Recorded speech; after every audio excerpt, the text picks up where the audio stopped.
Entrevista de las 5 de la tarde. Tenemos el gusto y el placer de estar con unos amigos de la casa. Estamos hablando del equipo de economía, parte del equipo de economía política.uy. En este caso hablamos de Gabriela Culteli y Héctor Tajam. ¿Qué tal, Gabriela? Héctor, muy pero muy buenas tardes. Andrés Correa los saluda. Muy buenas tardes, Andrés. Muy buenas tardes, audiencia. Hola, un gusto estar con ustedes nuevamente.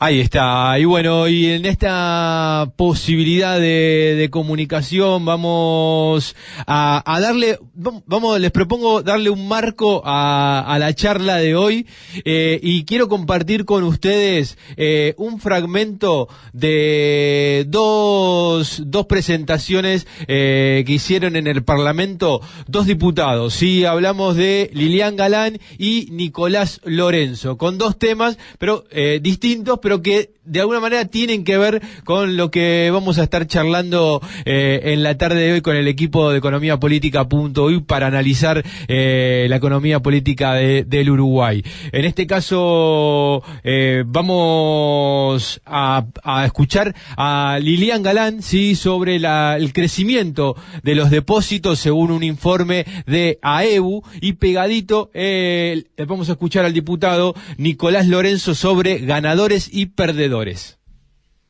Arriba. Empecemos, Roberto, por subrayar a las amigas y amigos que nos estén. Hace unos días salió un informe de AEBU y allí dice que los depósitos llegaron a junio a casi 40.000 millones de dólares, unos 4.000 millones más que al final del año pasado. Que los depósitos en el extranjero ascendieron unos 10.000 millones más de dólares, evidentemente, ¿no? Esto es un récord histórico, a pesar de la pandemia. Lo particular del último periodo es que cuando la economía cayó fuertemente en el 2020, que acá todo el mundo ha reconocido estos días que lo mal que le va al gobierno en estos 2 años es exclusivamente culpa de la pandemia. Dice, y acá lo reconoce, que la pandemia fue un gran impacto a nivel mundial y también en este país, cayó alrededor de 8 puntos del PBI, pero mientras que eso estaba pasando en la economía, los depósitos bancarios no solo crecieron, sino que lo hicieron de una forma más rápida que en los años anteriores. Y ese ritmo se aceleró luego en la etapa de la recuperación económica. El sector que más creció en el interior, y no queda fuera de mi departamento, es el sector agroexportador. Y lo dije y lo reitero, bienvenido que siga creciendo. Pero sin embargo, miremos la otra parte, la otra punta del sector agroexportador. Los asalariados rurales en este periodo acumulado van perdiendo 7,25%. Alguien se quedó con esas ganancias. Si pierden 7,5% en el acumulado y solo en el año 2021 creció un 6%, cada uno se llama a reflexión quién concentró esa cantidad de riqueza y quiénes perdieron. Bien, hasta ahí entonces escuchamos a la diputada Lilian Galán hablar sobre el crecimiento de los depósitos, y escuchamos a Nicolás Lorenzo, el diputado Nicolás Lorenzo por el departamento de Artigas, hablando de, que obviamente ganadores y perdedores en base a trabajadores rurales y por supuesto sector agroexportador. Ahora, conocimos que el Ministerio de Trabajo, básicamente en nombre del ministro, ¿sí? Pablo Mieres, dijo que 1 de cada 3 uruguayos mejoró su ingreso, ¿sí? En la mirada general homogénea, dice, oculta heterogeneidades. La mirada general da la sensación de que todos los trabajadores perdieron poder adquisitivo, y eso no es así, dijo el ministro, ¿sí? Y entonces la pregunta es así o no es tan así? Bueno, sí, la verdad es que se puede mirar de un lado o de otro, ¿no? Entonces aquí lo que el ministro Mieres está intentando ver es el vaso, Es como el cuento del la vaso. tercera parte del vaso vacío. No, ¿cómo se podría decir? Pero, mira, para empezar, con esto de los salarios, ¿no? Mira, desde 2019 hasta acá se perdieron el salario privado, que es de lo que está hablando él, casi 6%, 5,8% de los salarios. Lo que ha significado que en el curso, desde enero de 2020 hasta acá, perdieron un salario completo. Esto el Cuesta Duarte hizo un cálculo ahí sobre un salario de 35.000 pesos desde enero de 2020 hasta el cierre de 2021 y lo que le da es 1.240 pesos por mes, o sea, ese salario completo. Lo cierto es que el Ministerio de Trabajo, con su titular al frente, es decir, el ministro Mieres, ¿qué es lo que hace? Presenta desagregado el resultado porque se basa en los convenios salariales, ¿sí? Entonces, tomando los convenios salariales que están registrados en el Ministerio de Trabajo, es que hace una desagregación. Igual ahí hay un artículo interesante en la diaria donde dicen, bueno, no es lo mismo porque los convenios salariales no empezaron allá en diciembre de 2019, porque el primer ajuste que se hizo en el 2020 fue bajo el gobierno Frente Amplio.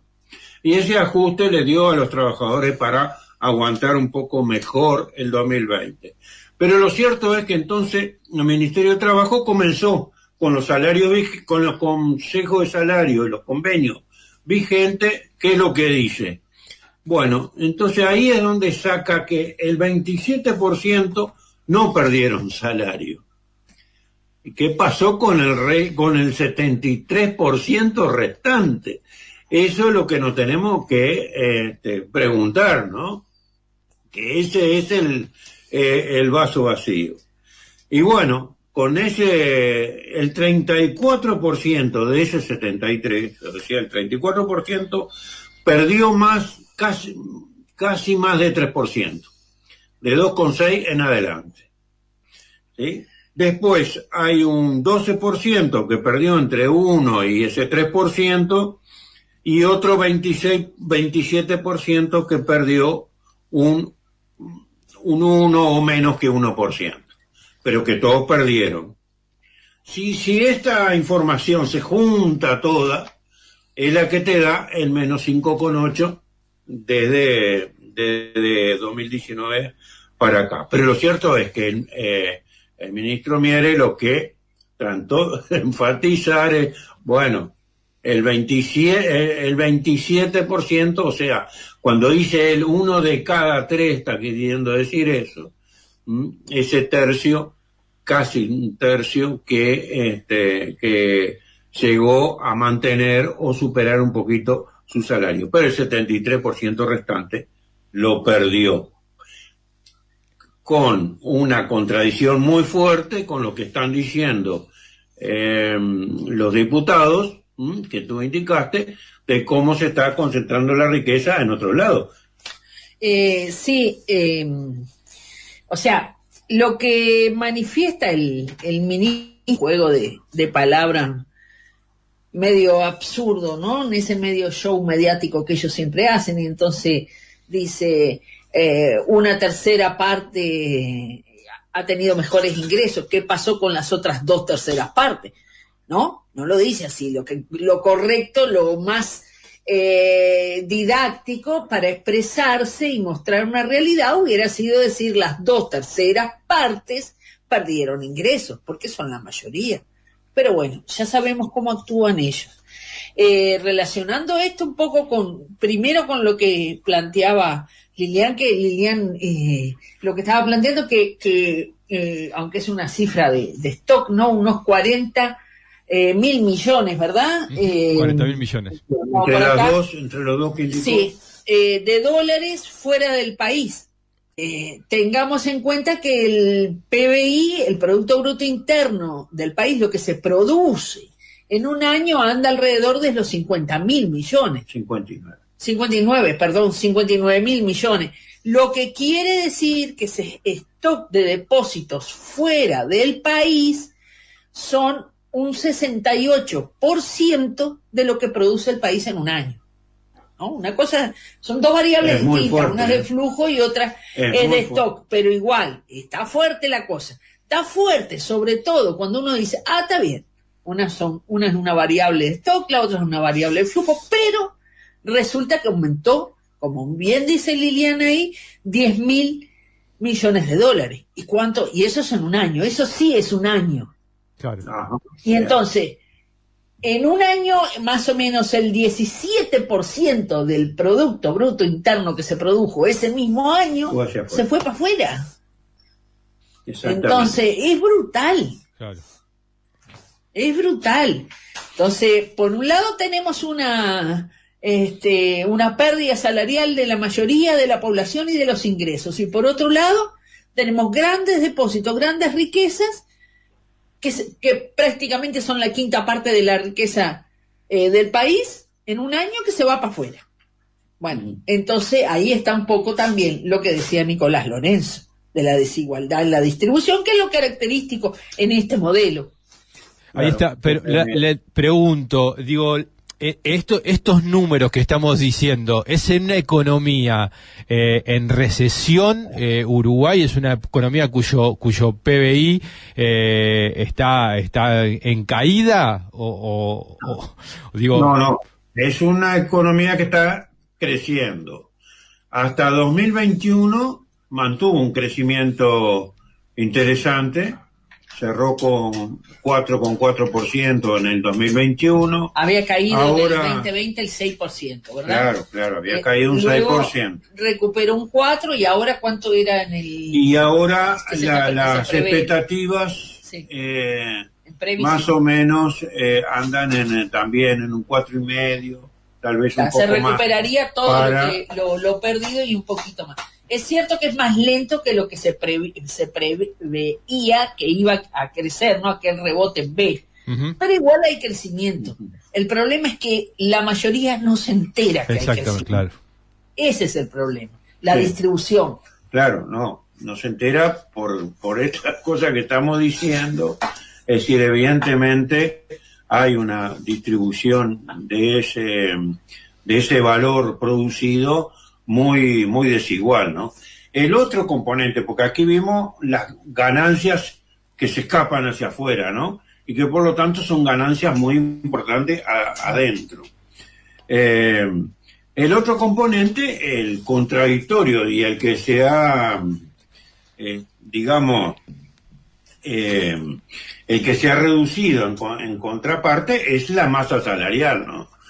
Ya vimos qué pasó con los salarios. El otro componente de la masa salarial, digamos, que es el empleo. O sea, la masa salarial es salario y empleo. Exactamente. ¿Verdad? Uno y el otro son los que conforman la masa total. Tú tomas la cantidad de trabajadores activos que tiene, más o menos se multiplica por el salario promedio, te da una masa salarial que ha sido beneficiada, con la cual ha sido beneficiada la masa trabajadora. ¿Sí? Sí. Bien. Ahora, ese empleo, fíjate, durante el año 2022 ya decreció en 28.000 personas. Es decir, 1.672.000 a diciembre de 2021, 1.644.000 en julio 2022. O sea, 28.000 personas que se agregaron a las que ya estaban, a las que venían desempleadas. O sea que el desempleo también, por su parte, refleja esta situación. En diciembre de 2021 había 126.000 desempleados, en junio 151.000, o sea, 25.000 más. No son comparables la pérdida de empleo con el desempleo, porque son categorías que se toman en forma diferente, ¿no? El desempleo son personas que están buscando trabajo, ¿sí? Claro. O sea que perdieron, pero están buscando. Hay muchas que se retiran de esa búsqueda, por lo tanto ya no aparecen como desempleados efectivos, sino que aparecen como personas inactivas, ¿sí? Bien, entonces tenemos que empleo en baja, desempleo en aumento y una masa salarial que se reduce solamente en los 6 meses que van de este año en un 2%. Esa un poco la contraposición de lo que está pasando, ¿no? Claro. Y si a eso le agrego inflación. Bueno, justamente lo que nos está diciendo que cuando hablamos hoy hablamos de los salarios reales, ¿verdad? Ajá. Cuando hablamos de la contraposición con lo que había dicho el ministro Mieres, ¿sí? Y bueno, la inflación es uno de los temas que está jugando en ese aspecto, ¿no? La inflación anual de este año nomás ya va en 7%, ¿sí? O sea que lo que el Banco Central había previsto para todo el año 2022 ya está en el primer semestre. Claro. ¿Sí? Ya se cumplió en el primer semestre. La expectativa del Banco Central con la que hace su política monetaria y su política cambiaria, ya se cumplió, digamos. Lo que ellos pretendían para 12 meses se realizó en 6 meses, o sea, 7% de inflación. Y en 12 meses, o sea que si la llevamos al año, o sea, un año hacia atrás, ya casi 10%. O sea que la inflación sigue en alza en Uruguay y sigue alterando y sigue reduciendo el poder de compra de los salarios sin ninguna duda. Todo esto tiene que ver con lo que dijimos anteriormente, o sea, el componente salarial de la masa de salario se sigue reduciendo. Se redujeron los empleos, se redujo toda la masa. ¿Le puedo preguntar yo? para que deje claro algunos puntos. Por ejemplo, ¿cuánto de esa inflación esa inflación se relaciona solamente a la situación externa? Léase en esto la situación de la guerra y los precios del petróleo y de los alimentos, los granos sobre todo, o la crisis económica o la no recuperación a nivel mundial como se esperaba del Producto Bruto Interno. Bueno. ¿O tiene solo que ver con la situación nacional? No, tiene que ver con la situación internacional sin ninguna duda, porque hay una internalización de la inflación mundial, obviamente en Uruguay, y debe estar pasando allá en Argentina lo mismo, países que dependen muchísimo de los ingresos y los precios internacionales. Solo que en Argentina ese aspecto está mediatizado a través del impuesto que le cobran a las exportaciones. Entonces está un poco mediatizado digamos, la influencia de los precios internacionales en los precios internos de Argentina. En Uruguay es clarísimo. Uno compara los precios internacionales con los precios internos y la relación, caminan juntos prácticamente, ¿no? Claro. Pero el otro tema son la propia política de ajuste, fundamentalmente en lo que tiene que ver con las tarifas públicas. Por eso es que en lo que va del año, el tema vivienda, que contempla los costos de electricidad, de gas por cañería, del gas de garrafa, alquileres, la tarifa del agua y de la sanidad y todo eso, ha reflejado uno de los mayores pesos para demostrar este nivel de inflación, ¿no? Y es la política de gobierno, y es la política también de combustible que viene desde la propia LUC, o la ley de urgente consideración que se aprobó el año pasado, que bueno, le dio una herramienta al gobierno prácticamente para que normalizara los precios de acuerdo a lo que pasa fuera del país, ¿no? Y ahí estamos, con precios internacionales internos en la economía del país. O sea, estamos al libre juego de la oferta y la demanda internacional.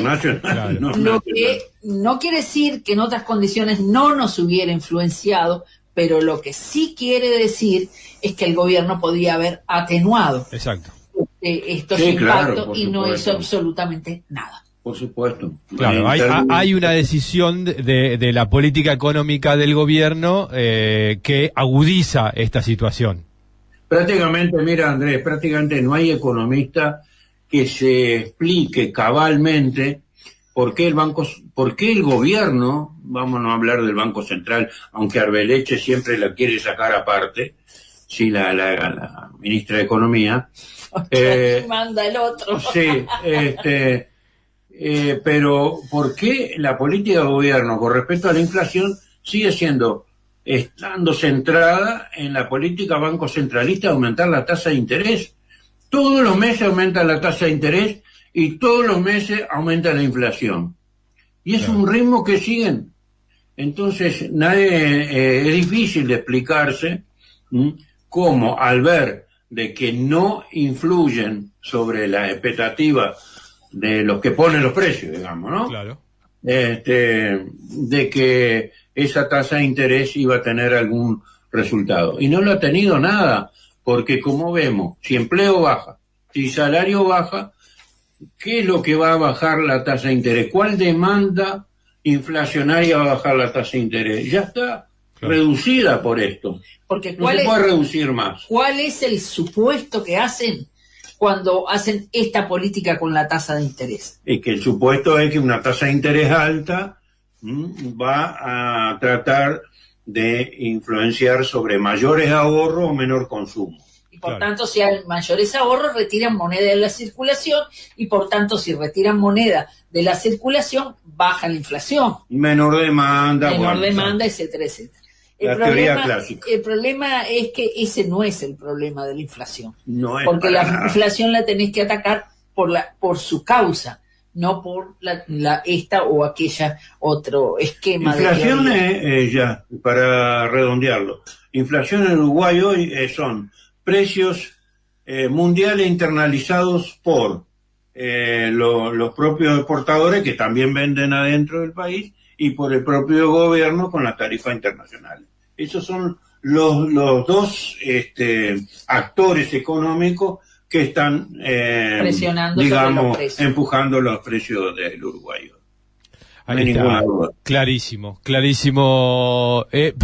Pensaba que qué fácil se visibiliza, ¿no? Las demandas de los y las trabajadoras, sí. Bueno, el PIT-CNT ahora convocando a una huelga general, sí, para el mes de septiembre.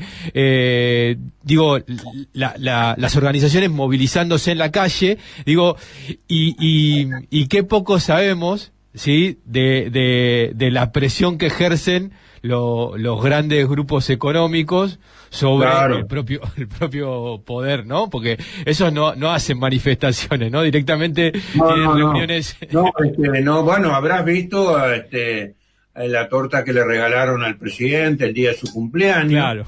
Y los empresarios, ¿no? Sí. Estaban todos los que además lo felicitaron por su iniciativa con respecto a que hablaremos otro sábado de la reforma de la seguridad social. Ahí está.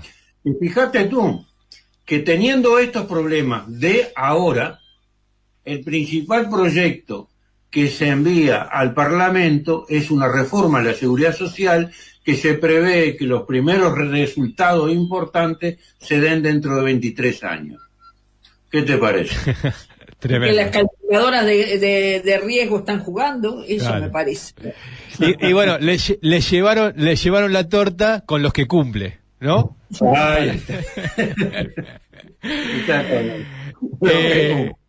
Gabriela, Héctor, el gusto enorme, por supuesto, de estar en contacto siempre con el equipo de economía-política.uy y las gracias por este espacio. Dale, Andrés, muchas gracias. Muchas gracias Por participar contigo. Hoy me dio por cambiar. Hoy en rol periodístico también, casi como el coequiper mío, Héctor. Se pasó para otro equipo. Ahí está, ahí pasaba el equipo de economía política.uy, Gabriela.